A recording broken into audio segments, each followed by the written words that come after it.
Kahimtang sa panahon ng latest news. Karon sa linyang Pag-asa Mactan, pinagi ni Sir Mark Gales. Sir Mark, Happy New Year, Advance Pitsenyor. Happy New Year, and advance niyo si Ariel sa mga sukintig kami na atong latest update. Bahin sa kahimtang sa itong panahon, karong adlaw.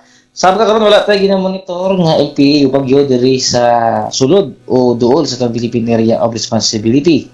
Patay nag-apekto ang shear line o manatagbuan ng bugna o init nga masa sa hangin diha sa may silangang bahin sa Southern Luzon. Samtang ang northeast monsoon no amihan patay po nagapasulabi karon sa nahibiling bahin sa Luzon.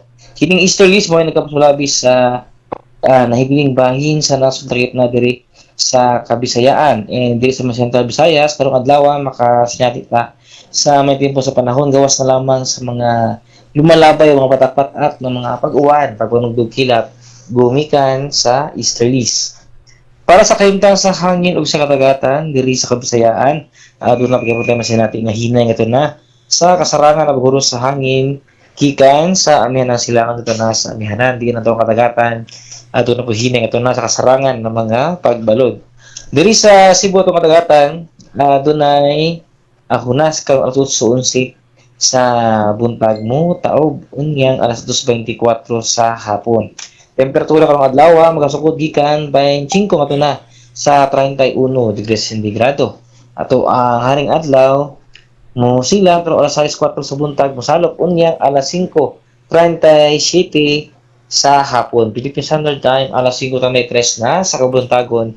Og mao na to ang latest weather update gikan diri sa buhatan sa DUST Pag-asa Mactan. Si Mark Gales, maayong buntag o daghang salamat. Salamat kay Sir Mark. Mayong buntag sa Pag-asa Mactan. Okay, sir. Good morning.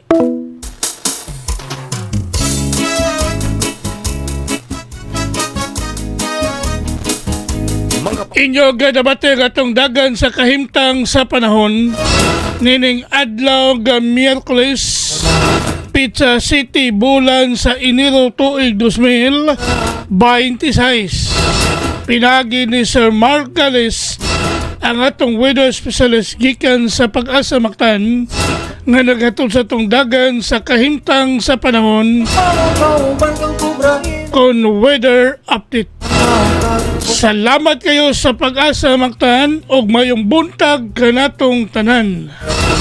Simba sa kabisi makatunga adunay live nga misa mutambong og magamutan kung balitaning atong dakbayan mahibalo gayud ang katawhan balita sa trapiko inyong masayran sa Lapu-Lapu City TV News #1.